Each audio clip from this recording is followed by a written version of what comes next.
All right, guys, before we get into this, I have 4 months to hit my goal of 10,000 subscribers. I see a lot of you are new to this channel. If you are, please consider hitting that subscribe button if you enjoy this video. All right, welcome back to another video, guys. This is a little bit of a different video. I'm probably going to start doing more of this stuff, but I want to show off a recent game that I just picked up.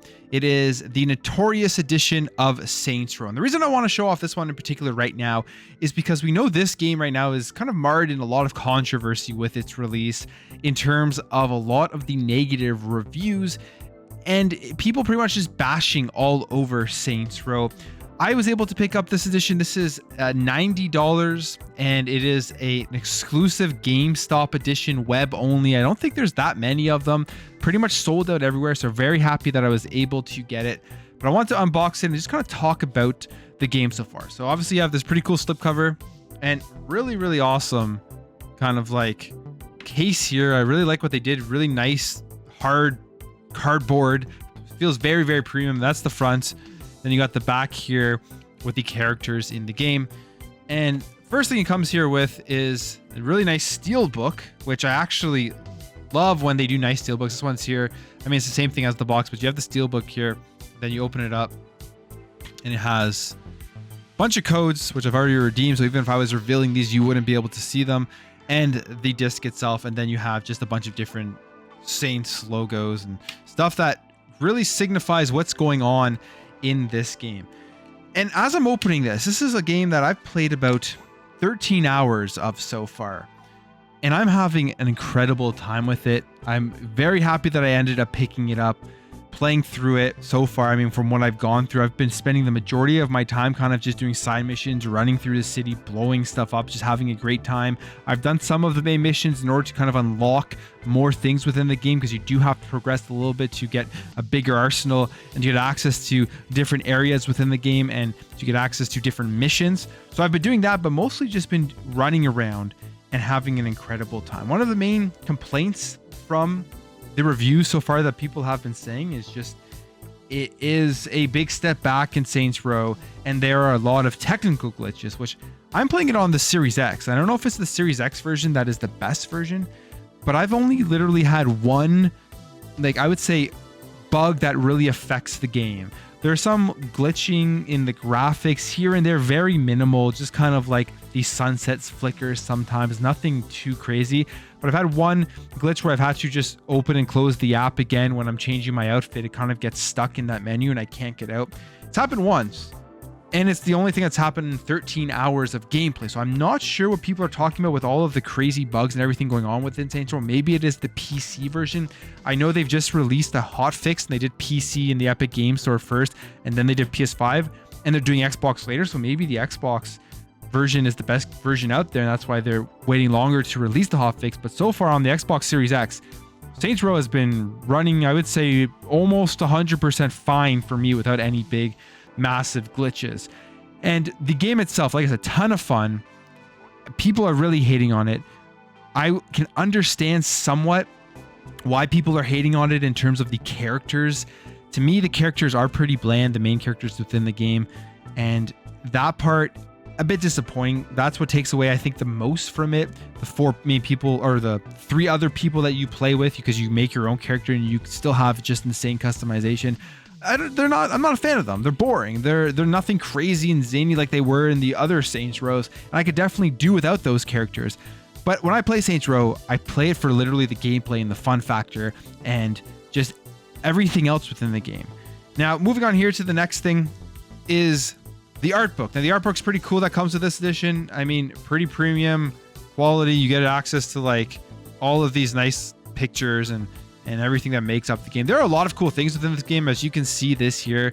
This is like the strange Santa, where you have the UFO and the alien and then just a bunch of other stuff. All this stuff is in the world, and when you come across it, you just sometimes stop and look at it. Here is the casino area. I forget what the area is called. I think El Dorado. Yeah, it's El Dorado. Oh man, this part in the game when you're actually driving through it with all the lighting and the graphics actually looks really cool. That's another thing about Saints Row that I feel like nobody really talks about. I think the graphics in the game are great. I mean, it's a game that, from what I've seen on console, one of the most customizable in terms of the settings you have on console. You have like 2 or 3 1080p modes. You have 2 or 3, I think, 1440p modes, and then you have ultra 4K, and they all have different frame rates. They're not like set at a minimum, so they can drop a decent amount, but I'm playing in the 1440p high frame rate mode, and the game runs completely fine. Mostly I'm feeling it in the 50 to 60 FPS range, not too many crazy drops. But yeah, that part as well graphically. And when the explosions, they look great. I'm trying to see if there's any explosions in this art book, or the fire. Like here's I mean, this isn't really signified within the game, but like stuff like this, when you come across stuff like this, the particle effects when things blow up with the fire, looks great. I mean, it's one thing that I was super shocked about when I read all the negativity from Saints Row. I had no expectations to be enjoying this game nearly as much as I am. Like I said, I've only played 13 hours so far, but it's a game that I continuously want to go back to, and I continuously want to just keep playing and playing. If I didn't have other responsibilities to get to, I would literally sit there for hours on end playing the game. Now, the next thing here that comes with this Notorious edition, I haven't even opened it up yet, but it's these like character cards. So it gives you insight on all the characters. You have Eli here, who's a kind of like the nerd slash like brains of the operation. He's scared of everything essentially. You have Nina. This is another character within the game. Again, I don't even really know what she's all about. You have Kevin. He's okay. He's an okay character. He's kind of like a DJ, kind of just like your bad boy, badass style of character. And then you have Unknown, which would be representing, I believe, you when it's the character that you make. But like I said, these 3 characters, I'm going to be completely honest, this is the biggest downfall right here of Saints Row 2022 is this. These characters, they're not very good in my opinion. I don't like them. They're not funny. I don't know. They're just not memorable whatsoever. I could literally just play this game, not care about those characters, have my self-made character going through, blowing stuff up and having a great time, and it would be just as good without them. So I would say that is the biggest downfall that I've experienced so far within the game. Next thing we have here, just some pretty cool postcards that come with this edition. If I can open this up without bending them. Yeah, I had a little bit more trouble there trying to get that off. I really didn't want to bend them because, like I said, this is a special collector's edition, and who knows how many of them are out there. It looks like they are sold out all online, but maybe they produce a ton. Everyone just bought them. But you got some pretty cool postcards here with the different pictures of the different areas of the game, and I really am liking this artwork. I really am. I think the artwork is really well done, especially with how the graphics look and everything within the game. And then finally, the last thing you get in here is just a nice premium poster, if that's a thing. I mean, it's just paper, but if you touch it, you can feel it has like a nice matte finish. It's a thicker poster, thicker feel to it, and it's pretty cool. So put it up here. I will eventually be putting this up at some point. I get the space for it, but yeah, you get the whole Saints Row there. You can't really see it because I'm kind of close to the camera, but then you got that guy there. So that's the Notorious edition.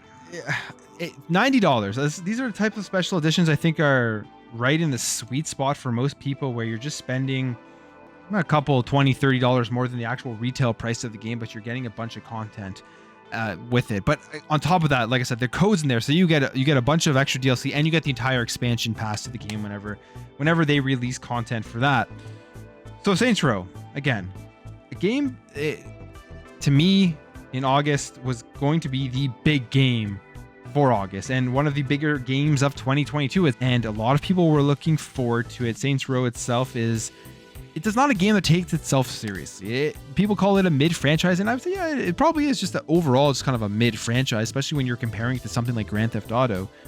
And people are looking at like Saints Row 2 with the characters in there and the storyline. I mean, it wasn't anything crazy, but they had great characters, and that's the biggest downfall of this game. It is the characters. But if you're going into Saints Row like I was, when I picked this game up, when they showed it off, for literally maybe 5 seconds, I thought about, I wonder if this is a great story. The things that I thought about the most with Saints Row was, I can't wait to get into the open world and see just all the crazy shit that I can do. And I have been having an absolutely great time with it in, again, the 13 hours that I've played it so far, and I'm going to be playing a lot more. So if you're out there and you're wondering, should you pick up Saints Row? I mean, you could probably just wait for a sale until all the patches come out, and that's completely fine. But I would say if you are a fan of Saints Row, if you're a fan of just open world games that you can do crazy stuff in and just have a great time, run around, just kind of do mindless fun, and it doesn't really get old, or at least hasn't gotten old yet, I would say give it a chance at some point. It kind of reminds me of Crackdown 3 in a way, where Crackdown 3 really had bad reviews. And yeah, it wasn't a great game. But again, I had tons of fun with Crackdown 3, just running around doing stuff and just blowing stuff up and seeing just what insane things that could occur with the different weapons, with the different vehicles. And again, Saints Row is another one of those games. So I don't know. The reviews, I think I understand why some of them are so harsh, but I don't think this game is nearly as bad as some people are making it out to be, especially people on social media who haven't played the game and are just hating on it. Like I said, Saints Row 2022, not the best game, but still a ton of fun. And I'd say at some point, if you are a fan of this series, I would definitely go and check it out.